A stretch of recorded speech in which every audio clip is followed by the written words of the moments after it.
दोस्तों, आज की कहानी है शनिवार की रात, जब कमल ने स्वरा के साथ अपना प्यार जाहिर करना चाहा। कहानी पसंद आए तो वीडियो को लाइक और सब्सक्राइब जरूर करना। शादी के 10 साल के बाद प्रेम क्या मर जाता है? रिश्ता भी वैवाहिक जोड़ों क्या यंत्र चलित ढंग से निभाने लगते हैं?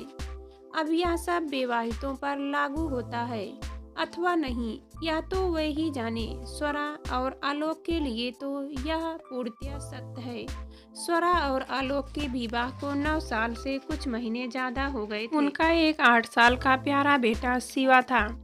आलोक एक उच्च पद पर कार्यरत था, इसलिए घर में वह सब कुछ मौजूद था जो उसे आधुनिक और संपन्न बनाता था। शिव के जन्म के बाद स्वरा ने अपनी स्कूल की जॉब छोड़ दी थी और जब जब शिव तीसरी कक्षा का छात्र है, वह अपना खाली समय शॉपिंग, गैसिम वगैरह में गुजारती। आज वह घर में ही थी और इधर उधर की बातें सोचते सोचते थक गई थी। शिव के आने में काफी समय था अभी, और आलोक के आने का कोई तय समय नहीं था। जब बैठे बैठे ऊब गई तो महाराज को खाना क्या बनाना है बताकर गाड़ी लेकर निकल गई। मॉल में घूमते हुए उसका ध्यान कई जोड़ों पर गया। कितना समय बीत गया था आलोक और उसे ऐसे घूमे हुए। अब तो आलोक रोमांटिक बातों पर हंसता है और फैमिली आउटिंग को टालता है। प्रेम भी वे मशीनी तरीके से करते हैं और इस प्रेम का दिन भी फिक्स हो गया है, शनिवार की रात। अब तो हालत यह हो गई है कि शनिवार की रात जब आलोक उसकी तरफ बढ़ता तो उसे उबकाई आ जाती। वह कोई ना कोई बहाना बनाने की कोशिश करती। कभी कभी वह जीत जाती तो कभी कभी आलोक जीत जाता। तब वह सोचती कि प्रेम क्या अभी तय करके किया जाता है? वह तो एक उन्माद की तरह आता है और सुख दे जाता है, लेकिन आलोक को यह बात कौन समझाए? वह तो प्रेम भी अपनी मीटिंग की तरह करने लगा था।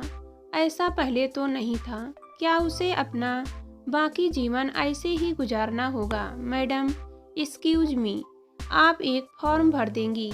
एक युवक उसके पास आकर बोला तो उसके विचारों की तंद्रा भंग हुई और वह वर्तमान दुनिया में लौट आई। क्या है यह? एक हमारी कंपनी की स्पेशल स्कीम है।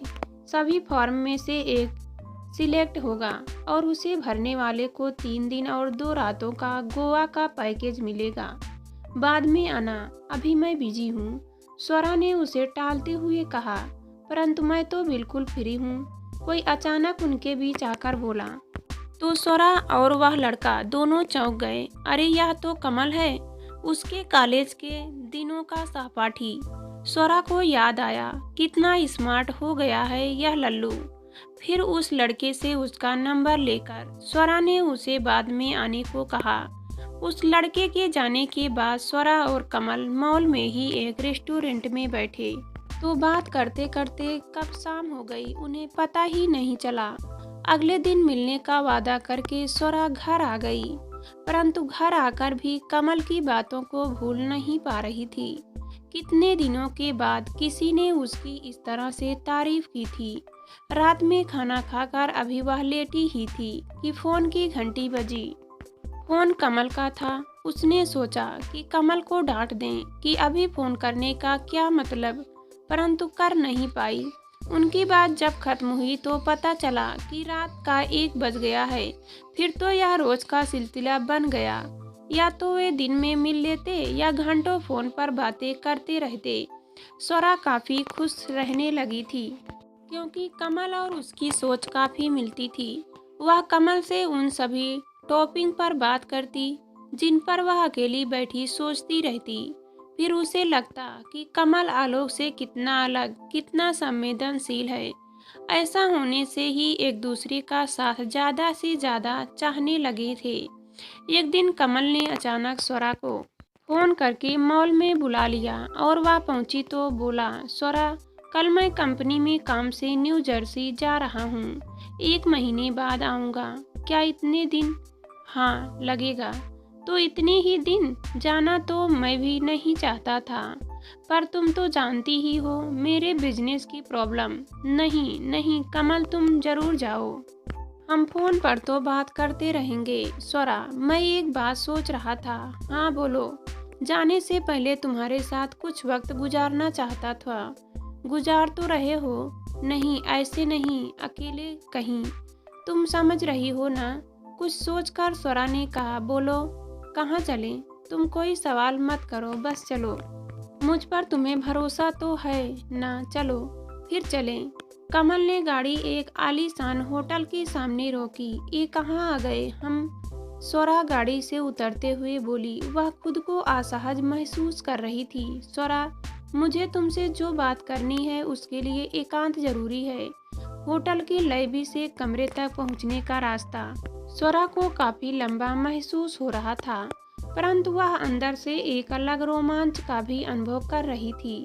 शादी के पहले कॉलेज बंक करके जब स्वरा आलोक से मिलने जाया करती थी, तब भी कुछ ऐसा ही महसूस करती थी, परंतु एक अंतर यह था कि जब उसके कदम तेजी से बढ़ते थे, लेकिन आज बड़ी मुश्किल से उठ रहे थे।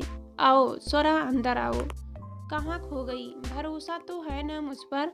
कमल, यह तुमने दूसरी बार पूछा है। ऑफ कोर्स है यार, ना होता तो यहाँ तक आती क्या? अंदर पहुंचकर कमल ने स्वरा को बिस्तर पर बैठाया और खुद उसके घुटनों के पास नीचे बैठ गया। या क्या कमल, तुम यहाँ क्यों बैठ रहे हो? मुझे यहीं बैठने दो स्वरा, क्योंकि मुझे जो कहना है वह मैं तुम्हारी आंखों में आंखें डालकर कहना चाहता हूँ। ऐसा क्या स्वरा, तुमसे मिलने से पहले मैं सोचता था कि मेरी जिंदगी यूं ही कट जाएगी। ऑफिस से घर व घर से ऑफिस, और एक ऐसी बीवी जो मुझसे ज्यादा किट्टी पार्टी और शॉपिंग में रुचि रखती है। मैं शायद अपने दोनों बेटों की खातिर जी रहा था यह जिंदगी, लेकिन तुम मिली तो सब कुछ बदल गया। हम दोनों शादी के बेमजा जिंदगी में कैद हैं, इसलिए मैं तुम्हें अपना बनाना चाहता हूँ। ऐसा कहते हुए कमल स्वरा के एकदम करीब आ गया, इतना करीब कि उसकी गर्म सांसें स्वरा की कोमल कपोलों को सुलगाने लगी। स्वरा के इस क्षण के आने के बारे में सोचा ना हो, ऐसा ना था। वह सोचती थी कि यह जब क्षण आएगा तो वह रोमांचित हो जाएगी। जो रिक्तता उसकी शादीशुदा जिंदगी में आ गई थी, शायद वह भर जाएगी, परंतु यह क्या? कमल का पास आना उसे बिल्कुल अच्छा नहीं लगा।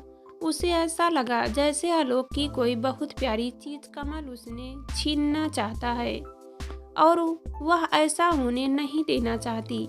उसी पल उसको यह भी एहसास हुआ कि अंदरूनी रूप से तो वह कभी भी आलोक से दूर हुई ही नहीं थी। एक झटके में वह कमल को पीछे करके खड़ी हो गई। क्या हुआ स्वरा, मुझसे कोई भूल हो गई? भूल नहीं कमल, हुआ तो यह है कि तुम्हारी वजह से मैं समझ पाई कि मैं आलोक से कितना प्यार करती हूँ। हमारी शादी में एक अल्प विराम जरूर लग गया था, परंतु प्रयास करके मैं उसे हटा दूंगी। अल्प विराम को पूर्ण विराम समझने की भूल से उबारने के लिए धन्यवाद दोस्त। कमल को जड़ छोड़कर स्वरा होटल से बाहर आ गई और ऑटो में बैठकर उसने 3 फोन किए। पहला टूर पैकेज वाले लड़के को और उससे गोवा की अगले हफ्ते की बुकिंग करवाई। दूसरा अपनी माँ को, ताकि शिव और पूरे हफ्ते किसी भरोसेमंद के पास रहे। और तीसरा फोन किया आलोक को।